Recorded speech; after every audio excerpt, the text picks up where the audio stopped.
Hello friends, I am Shukarna. Welcome to my channel Friendship with Biology. Today I will discuss with you an important topic like nutrition in animals. Now we will know how many modes of nutrition can be found in our world. Mainly two types of nutrition can be found. One is autotrophic nutrition, another one is heterotrophic nutrition. In case of autotrophic nutrition, organisms produce their own food. But in case of heterotrophic nutrition, organisms can't produce their own food. They are dependent upon autotrophic organisms for their food. Now we will know about what is digestion. Digestion is a process where complex food material is converted into simpler form. Like in case of carbohydrate, by the process of digestion, it converted into monosaccharide. Fats converted into fatty acid and glycerol. Proteins converted into peptides or amino acid. So, if we intake bread, by the process of digestion, it converted into glucose. If we intake meat, then it converted into amino acid. If we intake margarine or butter, by the process of digestion, it converted into fatty acid. Now friends, we will know about digestion of starfish. Starfish feeds on animals covered by hard shell of calcium carbonate. After opening the shell, the starfish pops out its stomach through its mouth to eat the soft animal inside the shell. The stomach then goes back into the body and the food is slowly digested. Now friends, we will know about digestion in human. Humans' alimentary canal includes mouth, pharynx, esophagus, stomach, small intestine, large intestine, rectum and anus. Now friends, food digestion is done by alimentary canal and digestive gland. In our body, there is three kinds of digestive gland. One is salivary gland, another one is liver and another is pancreas. Now we will know the mouth and buccal cavity. First part of the buccal cavity is tongue. Our tongue helps out pushing the food around while you chew with your teeth. When you are ready to swallow, the tongue pushes a tiny bit of molasses towards the back of your throat and into the opening of your esophagus. Tongue is very much important part for the taste. This part help to taste sweet. This side part help to taste sour. This lowermost part help to taste salty. This backside part help to taste bitter and this part help umami taste.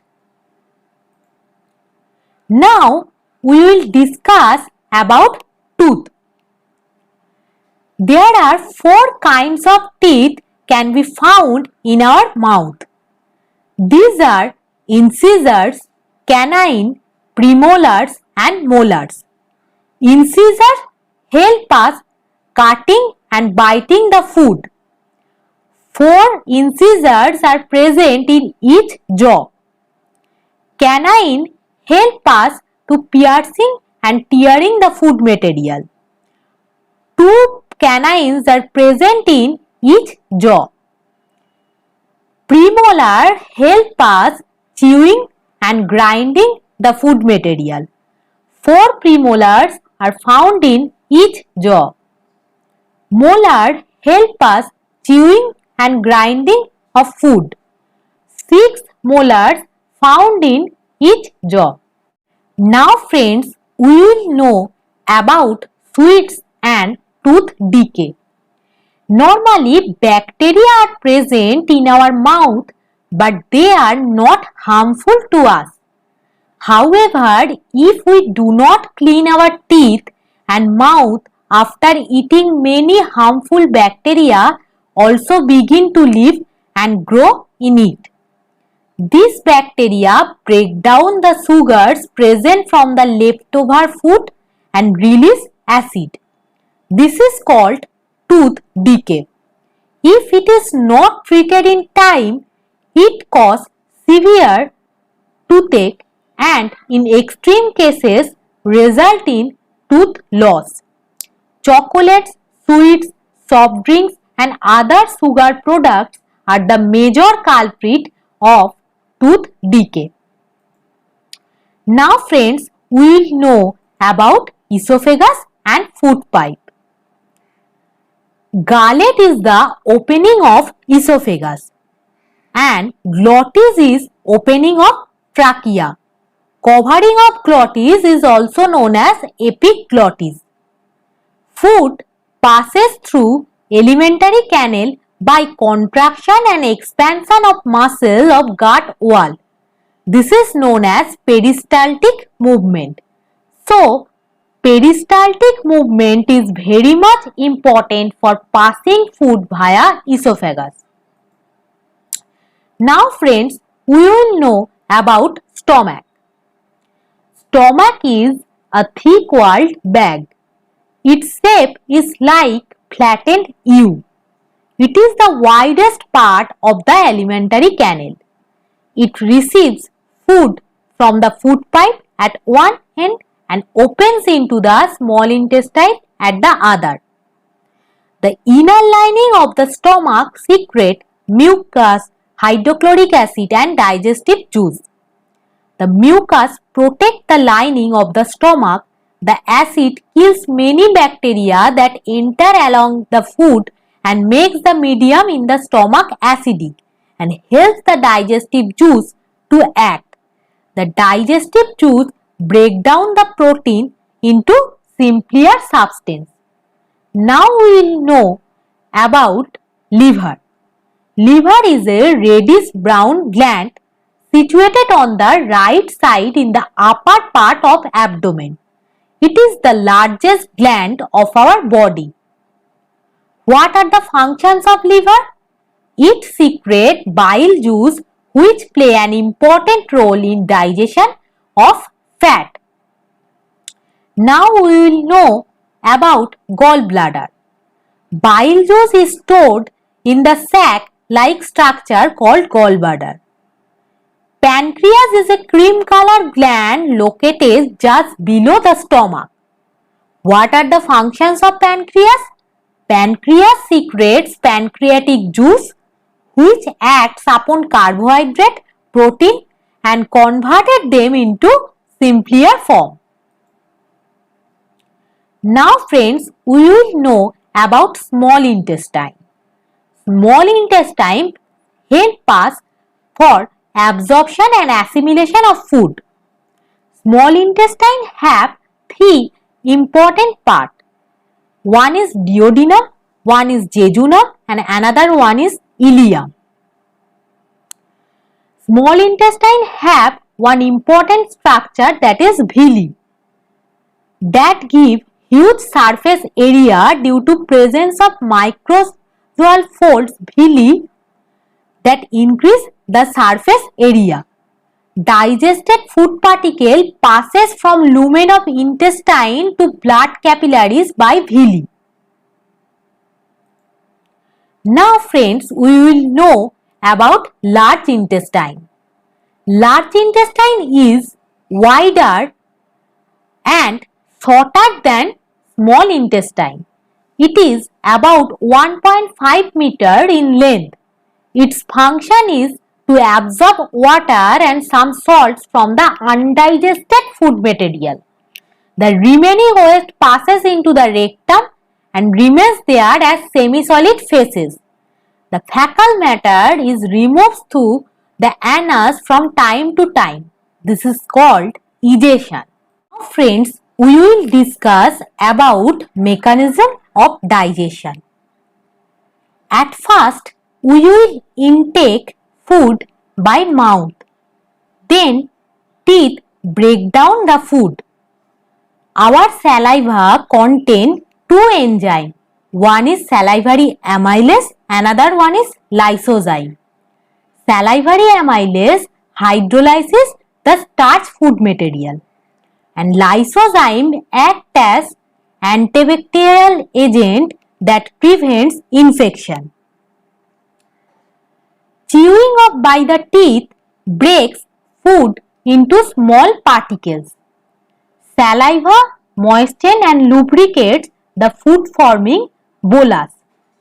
Bolus is swallowed and moves through esophagus by peristaltic movement. Now, in the stomach, gastric glands are present. Mucous neck cell that secrete mucus. Peptic cell secretes pepsinogen, and parietal or oxyntic cell secrete HCl. Food mixes with gastric juice by churning movement. Chyme is the semi-digested, acidic and pulpy food. HCl provides the acidic pH. Pepsinogen converted proenzyme into pepsin by HCl. Pepsin converts protein into peptone and proteoses. Casein, milk protein, is converted to peptides by renin. Small intestine consisted of duodenum, jejunum and ileum. Chyme is further mixed and churned here by peristalsis. Pancreas and liver secrete enzymes that help break down and absorb food into the blood. Absorbed nutrients are assimilated upon reaching targets. Pancreatic juice break down carbohydrate and protein. Intestinal juice break down carbohydrates and protein. Bile converted fat globules into fat droplets by emulsification, and pancreatic lipase converted triglyceride into fatty acid and glycerol. In case of large intestine, significantly less digestive activities takes place. Bacteria act on leftover food particles and absorption of minerals, water and certain drugs occur. It secretes mucus that help in lubrication and holding up waste particles. Undigested and unabsorbed matter is passed to the rectum. Feces is digested through anus. Now friends, we will know about the digestion in grass-eating animals or ruminants. Grass-eating animals like cows and buffaloes quickly swallow the grass and store it in a separate part of the stomach that is known as rumen. Here, the food is partly digested and is called cud. Then the cud is brought back to the mouth in small lumps and chewed. This process is called rumination. The chewed food then passes into the sac-like structure between the small intestine and large intestine. The cellulose in the grass is digested with the help of some bacteria. Now friends, we will know about feeding and digestion in amoeba. Amoeba is a single-cell organism found in pond water. The cell has a cell membrane, cytoplasm and a nucleus. The cytoplasm has many bubble-like vacuoles. The cell has finger-like projection called pseudopodia or false feet, which helps to move amoeba and capture food. When amoeba comes near the food particle, pseudopodia is produced around the food particle. Then the food particle is trapped in a food vacuole. In the food vacuole, the food is digested by digested enzyme and absorbed. The undigested waste material is then sent out by the vacuole. So friends, here is my references, and please like and subscribe my channel and share it with your friends. Thank you.